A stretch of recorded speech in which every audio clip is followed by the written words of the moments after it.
আসসালামু আলাইকুম রহমতুল্লাহি ওবরকাতুহু। সম্মানিত দর্শক, আমিরে জামাত ডক্টর শফিকুর রহমান মারাত্মক বেকায়দায় পড়েছেন। গত ১৭ মাসে তাকে নিয়ে বহু বিতর্ক তৈরি হয়েছে এবং এই যে বিতর্ক হওয়া একদিকে ভালো। একদিকে ভালো এই কারণ হলো যে জামাত এখানে ইসলাম প্রচার করতে আসেনি, পীর কিংবা মোর্শেদ সাজতে আসেননি। এখানে ডক্টর শফিক এবং তার দল রাজনীতি করতে এসেছেন।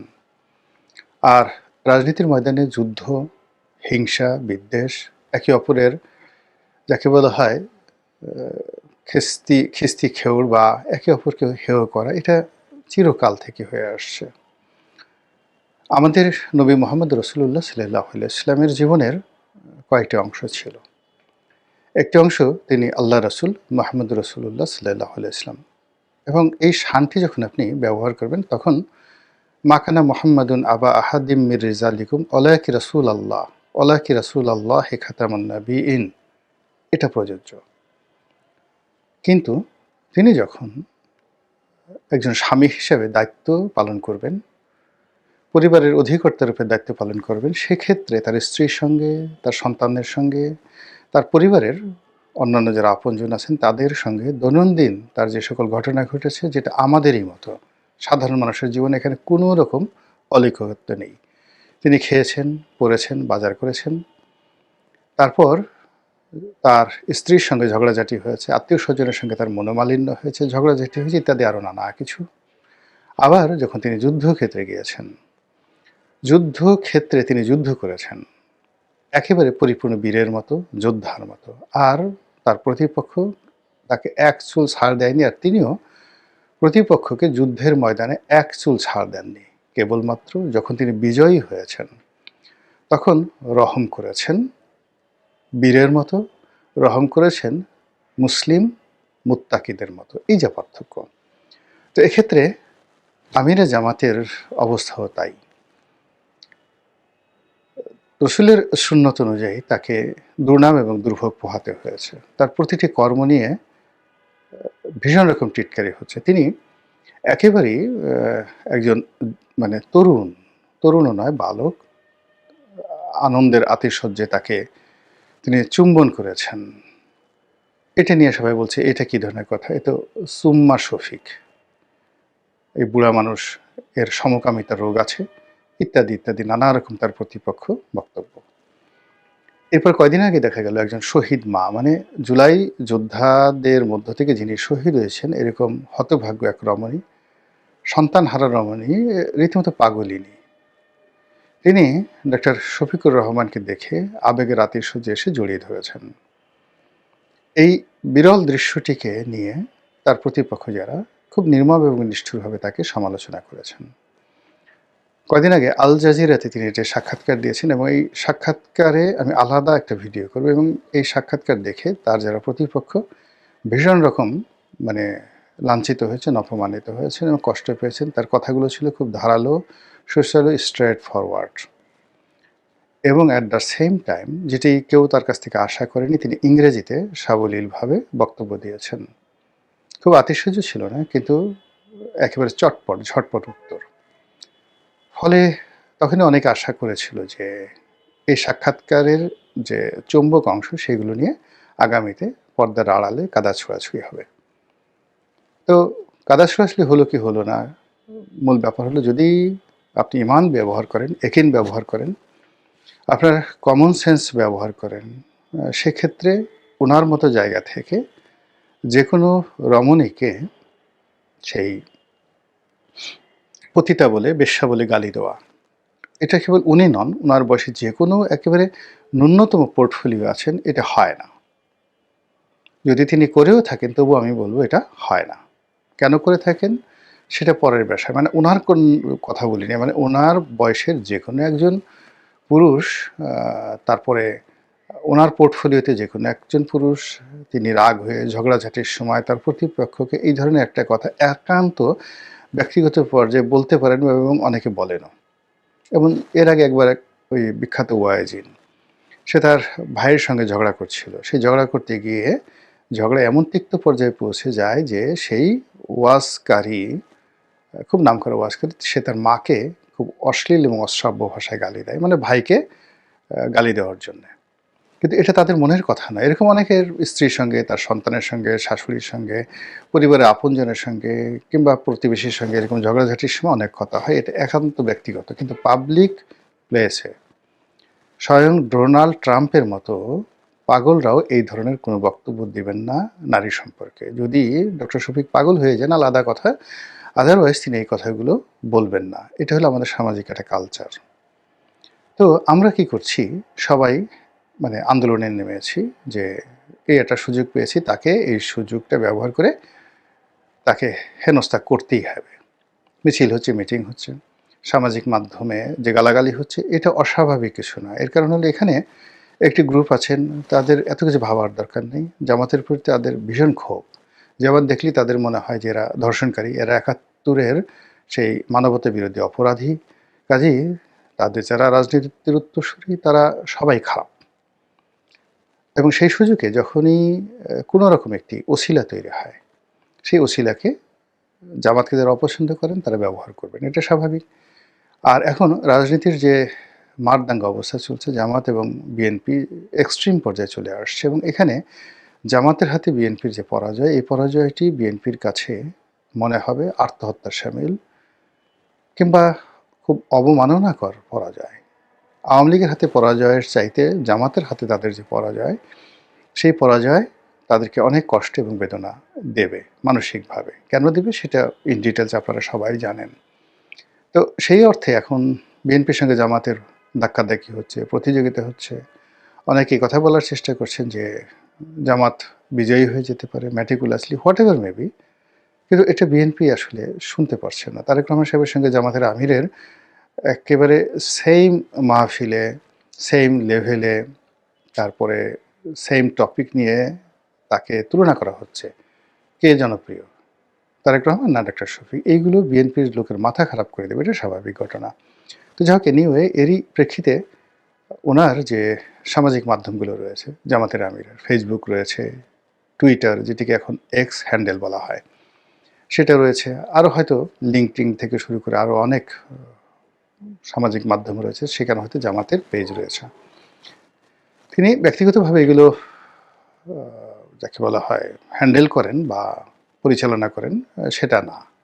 এগুলো সবই তার দলের লোকজন রয়েছে, যেভাবে তারেক রহমান সাহেবের সামাজিক মাধ্যমগুলো তার দলের লোকজন হ্যান্ডেল করেন। এমনকি বিএনপির যে পেজগুলো, সেগুলো বিএনপির একটা এক্সপার্ট টিম রয়েছে, জামাতেরও রয়েছে। তো জামাতের দাবি যে এই পেজ থেকে একটি যাকে বলা হয় বার্তা, এক্স হ্যান্ডেলের বার্তা বা টুইট বার্তা, যেটা এক্স টুইট বার্তা, সেখানে নারীদেরকে কদর্য ভাষায় গালি দেওয়া হয়েছে, কর্মজীবী নারীদেরকে, এবং সেটি নিয়ে সারা দেশ উত্তাল। এবং এর প্রেক্ষিতে তারা কি করেছে, এই পেজ এখন যাদের কাছে আছে, এটা যে আমাদের কাছে থাকতে পারে অথবা হ্যাকারদের কাছে থাকতে পারে, তারা আবার এটাকে ৮ ঘন্টা পরে এটাকে মুছে দিয়েছে। জামাতের বক্তব্য যে একটি বিশেষ পক্ষ এই পেজটি হ্যাক করেছে এবং হ্যাক করে তারা এই বক্তব্য দিয়েছে। বক্তব্য দেওয়ার পর তারা এই পেজটি হয়তো উদ্ধার করেছে। উদ্ধার করার পরে আপনারা জানেন যে জামাতের খুব এক্সপার্ট একটা টিম রয়েছে, উদ্ধার করার পর তারা এটা আবার মুছে দিয়েছে, হোয়াট এভার মেবি। এখন সবাই এটা নিয়ে বিতর্ক করছে যে প্রথমত অন্যায় করা হয়েছে যে এ ধরনের একটা টুইট দেওয়া হয়েছে বা এ ধরনের একটি এক্স হ্যান্ডেলে স্ট্যাটাস দেওয়া হয়েছে, তারপর আবার নিজের ৮ ঘন্টা পর মুছে দেওয়া হয়েছে, এখন আবার অস্বীকার করা হচ্ছে। তাহলে যদি হ্যাক হতো তাহলে মুছলো কেন? হ্যাকার হতো, এটা মুছার কথা না। ২ নম্বর হলো যে যদি ক্লিয়ারলি এই কথা বলা হতো যে না, এটা প্রথমে হ্যাক হয়েছিল, হ্যাক হওয়ার পর আমরা বুঝতে পারিনি। আর যেহেতু বাংলাদেশে ফেসবুক যেভাবে ব্যবহৃত হয়, তার 1% আসলে এক্স হ্যান্ডেলে মানুষ মনোযোগী থাকে না। ফলে জামাতের যে ফেসবুক পেজ রয়েছে বা ইউটিউব চ্যানেল রয়েছে, সেগুলো তারা হয়তো দেখা গেল ঘন্টায় ঘন্টায় চেক করে, কিন্তু এক্স হ্যান্ডেলটা আসলে চেক করা হয় না। বাংলাদেশের মানে 1% লোক আসলে এক্স হ্যান্ডেলের সাথে জড়িত নন। তো সেই অর্থে যখন এরকম ঘটনাটি দৃশ্যপটে এলো, তখনই জামাত তৎপর হয়ে এই জিনিসটা দেখেছে। সো এরপর তারা ব্যবস্থা নিয়েছে। এই কথাগুলো তারা ক্লিয়ারলি বলতে পারেনি। বলতে না পারার কারণে এটা নিয়ে একটা ধোঁয়াশা তৈরি হয়েছে এবং সারা বাংলায় যেটা হচ্ছে, জামাত বিরোধী লোক এটাকে হাতিয়ার হিসেবে ব্যবহার করেছে। আর জামাত এটা নিয়ে তেলে বেগুনে জ্বলে যাচ্ছে যে তাদের সবচেয়ে সম্মানিত যিনি রয়েছেন আমিরে জামাত, তাকে নিয়ে যে নোংরামি হচ্ছে তারাও ছাড়বেন না।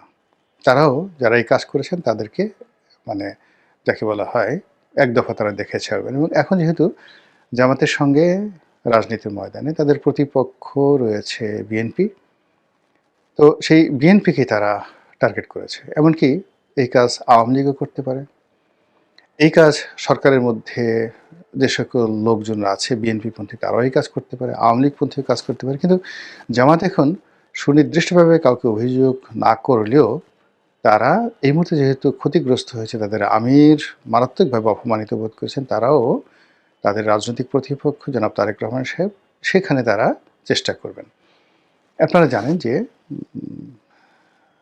যারা বট বাহিনী কিংবা ধরেন যারা হ্যাকার, তারা এই ফেসবুক টুইটার থেকে শুরু করে যে কোনো ইন্টারনেট প্রোটোকল হ্যাক করার ক্ষেত্রে এতটা দক্ষ অভিজ্ঞ যে অনেক সময় এরা বাংলাদেশ ব্যাংকের মতো সেন্সিটিভ পেজ, সরকারের গুরুত্বপূর্ণ বিটিআরসির যারা এই ইন্টারনেট প্রোটোকল নিয়ন্ত্রণ করেন সেই বিটিআরসির পেজ অনেক সময় হ্যাক করে ফেলে।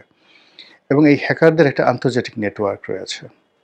এরা ইসরায়েলে পর্যন্ত আক্রমণ চালায়, এরা ভারতে সেই আক্রমণ চালায়, পেন্টাগনে পর্যন্ত এরা আক্রমণ চালায়, ব্যাংক অফ আমেরিকাতে আক্রমণ চালায়। এবং এদের একটা অ্যাসোসিয়েশন আছে, এক হ্যাকার আর এক হ্যাকারের সঙ্গে পরিচিত। তো এখন এই যে জামাতের যারা হ্যাকার আছে তারা প্রাণান্ত চেষ্টা করবেন তারেক রহমান সাহেবকে বেইজ্জতি করার জন্য। এবং এখানে এই যে গত 17 মাসে জামাতের যে কর্মকাণ্ড, সেই কর্মকাণ্ডর মধ্যে দিয়ে জামাতের যে নারী বিদ্বেষ, তারপর নারী নেতৃত্ব সম্পর্কে জামাতের যে অনীহা, এরপর এই নারী নেতৃত্ব এবং জামাতের মনোভাব নিয়ে নারীদের মধ্যে যে মনোভাব, সেই মনোভাব বিদ্বেষ ক্ষোভকে কাজে লাগিয়ে জাস্ট একটি শব্দ যুক্ত করে দেয়া কর্মজীবী এবং বেশ্যা, এটাকে কাজে লাগিয়ে যে আগুন জ্বালিয়ে দেওয়া হয়েছে, আমার কাছে মনে হচ্ছে এই আগুন থেমে থাকবে না। অন্যদিকে এই সময়টিতে দেখা গেল যে বিএনপিকে নিয়ে, তারেক রহমান সাহেবকে নিয়ে অনেকগুলো ন্যারেটিভ কিন্তু তৈরি হয়ে আছে। কোন ন্যারেটিভটি জামাতের যারা লোকজন রয়েছেন বা হ্যাকার রয়েছেন বা জামাতপন্থী হ্যাকার রয়েছেন অথবা বিএনপি বিদ্বেষী হ্যাকার রয়েছেন, তারা এই সুযোগে রাজনীতির ময়দানকে ঘোলা করার জন্য, এমনকি দেয়ার এজেন্সি, দেশি বিদেশি অনেক এজেন্সি রয়েছে। আপনি যদি এখন বাংলাদেশের পরিস্থিতি ঘোলাটে করার জন্য একটা অপকর্ম করে আপনি কি বলবেন বলেন? এবং সেই কাজটি যদি এখন করে এনিবডি, এমনকি সিআইএ করতে পারে, সেই কাজটি করে যদি তারেক রহমান সাহেবকে মারাত্মকভাবে অপমানিত করে যদি দায় জামাতের উপর যাকে বলা হয় চাপিয়ে দেওয়া হয়, সেক্ষেত্রে কি হবে? বিশাল একটা দাঙ্গা নয়? আপনার কি মনে আছে 1957-এ যখন এই দাঙ্গা হয়েছিল আদমজীতে? কারণ কি ছিল? আপনি কি জানেন যে নবকুমার ইনস্টিটিউটের ছাত্র মতিউরকে যখন গুলি করে মারা হলো তার প্রেক্ষিতে 69-এর গণ অভ্যুত্থান হয়েছিল। আমাদের দেশে এই যে সর্বশেষ যে জুলাই আগস্ট বিপ্লব হলো, এই বিপ্লবে শহীদ আবু সাঈদ কিভাবে মানুষের আবেগকে নাড়া দিয়েছিল। আমি এ যাবৎকালে যত টুইট করেছি আবু সাঈদের সেই গুলিবিদ্ধ ছবি 2 হাত প্রসারিত করার পরে আমি যেটা স্ট্যাটাস দিয়েছিলাম, আমার সামাজিক মাধ্যমের ইতিহাসে এই প্রথম সবচেয়ে বেশি ভাইরাল হয়েছিল। এবং I am the first person যারা সামাজিক মাধ্যমে সেলিব্রিটি রয়েছে তাদের মধ্যে আমি প্রথম এই আবু সাঈদকে নিয়ে পোস্ট দিয়েছিলাম। মানে কত মিলিয়ন মিলিয়ন যে এটা শেয়ার হয়েছিল, লাইক হয়েছিল, কমেন্ট হয়েছিল একমাত্র আল্লাহ জানেন, আমার কাছে হিসাব নেই। এবং আমি অন্তঃস্থল থেকে সেটা দিয়েছিলাম। আমার একবারও ভয় হয়নি যে এই কাজ করতে গেলে শেখ হাসিনার রেজিমের যারা লোকজন রয়েছেন তারা আমাকে গুলি করতে পারেন, মেরে ফেলতে পারেন, আমাকে ধরে নিতে পারেন। ডোন্ট কেয়ার, আমি অঝরে কেঁদেছিলাম সেই দৃশ্য দেখে। এবং আমার সেই স্ট্যাটাস আমি যে কয়বারই পড়েছি সেই কয়বার আমি কেঁদেছি। এরকম আসলে যখন একটা উত্তপ্ত অবস্থা থাকে, যে কোনো একটা আবেগ, যে কোনো একটা সেন্টিমেন্টকে কেন্দ্র করে যে কোনো একটা কলম গর্জে উঠতে পারে, যে কোনো একটা ক্যামেরা ক্লিক করতে পারে এবং মানুষের মনে দাউ দাউ করে বিদ্রোহের আগুন, বিপ্লবের আগুন জ্বলে যেতে পারে। কাজেই আমি মনে করি যে এরকম একটি টালমাটাল অবস্থায় যখন নির্বাচন একেবারে সন্নিকটে, আমরা গণতন্ত্রের পথে পা দিচ্ছি, দেয়ার আর ম্যানি গ্রুপস যারা এই নির্বাচনকে বানচাল করে দেওয়ার জন্য প্রাণান্ত চেষ্টা করছে, তাদের হাতে আমরা যেন মশাল তুলে না দেই। আসসালামু আলাইকুম ওয়া রাহমাতুল্লাহি ওয়া বারাকাতুহু।